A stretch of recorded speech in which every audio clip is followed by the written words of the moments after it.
श्रीहरि का साईं मंदिर ही पूरे भारत में नंबर 1 चल रहा है। दूसरी बात आता हूं बच्चों पे, ये वो बच्चे हैं विद्यालय के मथ करके दही को मथने के बाद जो मक्खन निकला है वो है। ऐसे बच्चों से श्रेय को सभी देते हैं, लेकिन योग्य शिक्षक वही है कि जो छाछ को भी मक्खन से ज्यादा कीमती है। एक छोटी सी घटना मैं बताऊंगा, अभी हाल की घटना है, जिसे आप नहीं जानते तो कहानी के तौर पर ले सकते हैं। मैं जानता हूं कि सत्य घटना है। यहां सारे बच्चे हैं, ईमानदारी से बताओ, क्या कभी घर में भाई बहन माता पिता से कभी लड़ाई हुई है, नाराजगी हुआ कि मां ने डांट दिया हो तो बहुत जवाब मैं खाना नहीं खाऊंगा, 1 घंटे 2 घंटे मैं तुम्हारा खाना नहीं खाऊंगा, मैं तुमसे बात नहीं करूंगा। ऐसा हुआ है क्या? जिसके साथ हुआ है नहीं संभव हुआ, कोई दिक्कत नहीं है, सारे लोग जा सकते हैं। अब देखो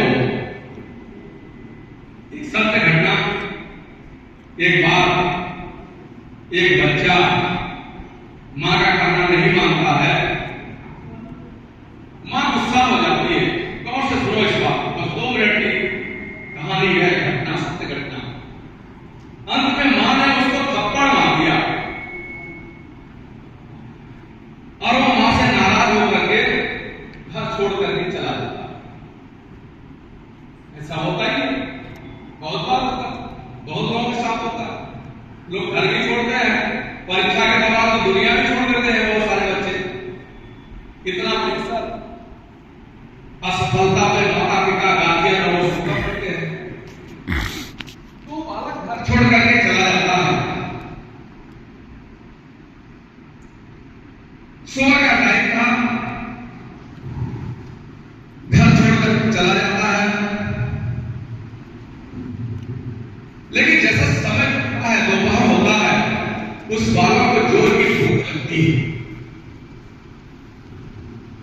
अब वो बालक खाने के लिए तड़पता है,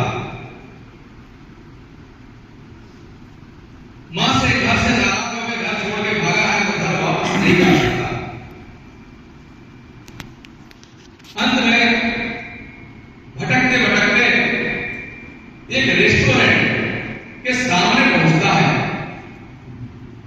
जिसका दरवाजा शीशे का लगा होता है। बाहर से अंदर दिखाई नहीं देता, लेकिन अंदर से बाहर दिखाई देता है। वो देखता है कि बहुत सारे लोग आते हैं, गाड़ी से वहां रुकते हैं, खाना वाना खाते हैं और फिर चले जाते हैं। उसी रेस्टोरेंट के ठीक सामने एक पेड़ के पास बालक खड़ा है, उसे भूख लगी है, जेब में पैसा नहीं है, क्योंकि घर छोड़कर यूं ही भाग गया था आगे थप्पड़ से। 1 घंटे 2 घंटे 3 घंटे शाम होने को आती है, लेकिन कोई इस समाज में खाना खिलाने वाला उस बच्चे को समझने वाला नहीं मिलता। उस रेस्टोरेंट के अंदर बैठी हुई रिसेप्शनिस्ट महिला जो उम्र दराज थी, वो काफी देर से इस बच्चे को देख करके उसके अंदर थोड़ा सा तरस आता है, अपने एक कर्मचारी से उस बच्चे को बुलवाती है और पूछती है, बेटा तुम बहुत देर से खड़े हो यहां, क्या बात है? उसके आंख में आंसू आ जाता। बालक कहती क्या भूखे हो क्या? रो पड़ता, क्योंकि जोर की भूख लगी थी। कोई तो पूछा तो बताता है सिर हिला करके, हाँ भूखे। वो कुछ नहीं पूछती, अपने नौकर से आदेश देती है, बढ़िया खाना लगते रेस्टोरेंट से उस बालक के लिए आता है और बोलती है बैठ के खाना खा। हेलो, पानी खा लेता है। बालक तृप्त हो जाता है, खुश हो जाता है कि आज खाना ही नहीं, बहुत अच्छा खाना मिला मुझे। और फिर उस महिला का बहुत बहुत धन्यवाद, यानी आपका बहुत बहुत धन्यवाद। मैं बहुत भूखा था, बहुत देर से खड़ा था, लेकिन कोई खाना खिलाने वाला मुझे नहीं था। तो महिला पूछती है, बेटा तुम भूखे क्यों हो? तुम्हारे घर में कोई नहीं है क्या? फिर वो चुप हो जाता है। बताओ क्या बात है? फिर उसके आंख में आंसू भर आते हैं। अंत में महिला पूछती है कि बात क्या है, तुम मुझे बताओ सच। तब वो बताता है कि मां से मैं लड़ाई करके और घर छोड़ करके खा गया। वो महिला कहती है, बेटा एक मिनट का खाना मैंने तुझको दिया तो तू मेरा इतना आभार और धन्यवाद प्रकट कर रहा है। तुम सोचो 15 साल की उम्र तक तुम्हारी मां तुम्हें कितने मिनट का खाना खिलाई और उस मां से तुम लड़ाई करके घर छोड़ के खा गए। सोचो मां धन्यवाद की पात्र नहीं है? उस मां का तुमने आभार क्यों नहीं प्रकट किया? एक मीटिंग के लिए हमारा इतना, और जो 15 साल तक तुम्हारी सब सेवा की उसका तुमने नहीं गंवा दिया।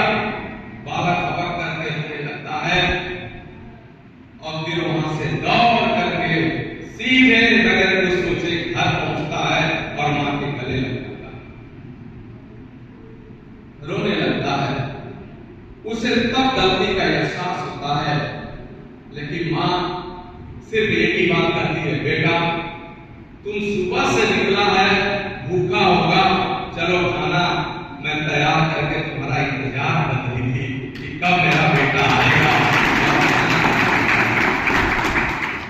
तो प्यारे बच्चों, इस कहानी के माध्यम से बस मैं यही बताना चाहता हूं कि माँ बाप भाई बहन से बड़ा इस समाज में आपका कोई अपना सगा नहीं है।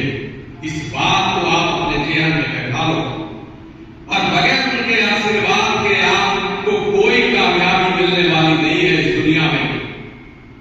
आप किसी दिन पूरे दिन खड़े रहो, भूखे रहो, कोई आपको खाना खिलाने वाला नहीं है।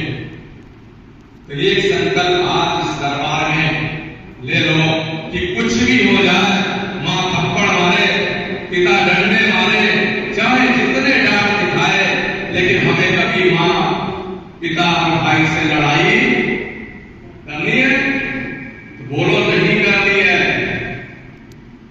तो हमारा सारे बच्चों से ये अनुरोध है। मैं समझ रहा था, इसीलिए पहले ही निवेदन कर दिया था कि 6:05 से मैं माइक लिया हूं, 6:10 हुआ। कोई बात नहीं, किसी बच्चे को जल्दी है हाथ उठा दो। नहीं, कोई डर है क्या मुझसे? अच्छा ये बता दो, डरते हो क्या मुझसे? कोई नहीं डरता दीदी। हाँ, ये बात है, इसीलिए मैंने आप ही को संकेत करके कहा था। एक घटना, किसी कहानी को, यह हकीकत को बताने का एक मकसद है। इसके लिए 2 मिनट का या 2 घंटे भी लगे तो आपको बैठना चाहिए। आप बनवाड़ी के प्रधान हैं, मैं अपनी बात जो बताने जा रहा हूं उस पर आप गौर करिए। एक लड़की नेहरू इंटर कॉलेज की दिव्या कक्षा 9 पास करके 10 में गई। परसों की घटना है। किसी कारण से पिता प्यारे ना, किसी कारण से उसकी मां ने एक थप्पड़ मारा और वो बच्ची पंखे पे फांसी लगा करके अपनी जीवन लीला समाप्त कर दी। क्या बता दिया आपको पता है? तो सोचिए यह शिक्षा कहां दी जाएगी? ये जो हमने बताया किसी किताब में लिखा नहीं है, कहीं जाकर बच्चे रट लेंगे, पढ़ देंगे, ऐसा नहीं। यह संस्कार बच्चों को हर विद्यालय में मैं इस माध्यम से कहना चाहूंगा कि किताब तो बच्चे पढ़ लेते हैं, लेकिन कुछ ऐसी भी पढ़ाई होती है जो शिक्षक को इन बच्चों को देना चाहिए।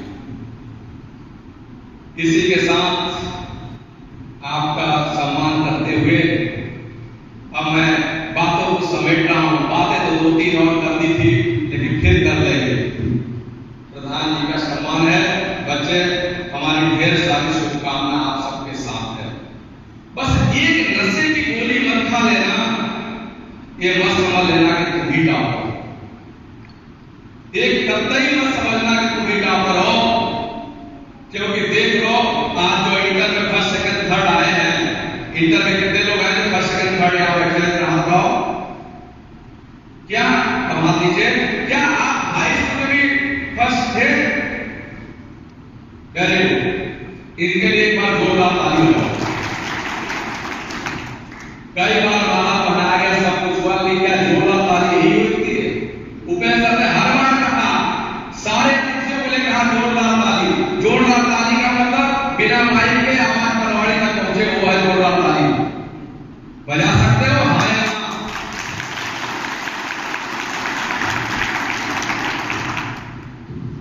तो समझ लो, अगर आप इस नशे में रहोगे तो अगला काम कोई और हो जाएगा, आगे का अच्छा का।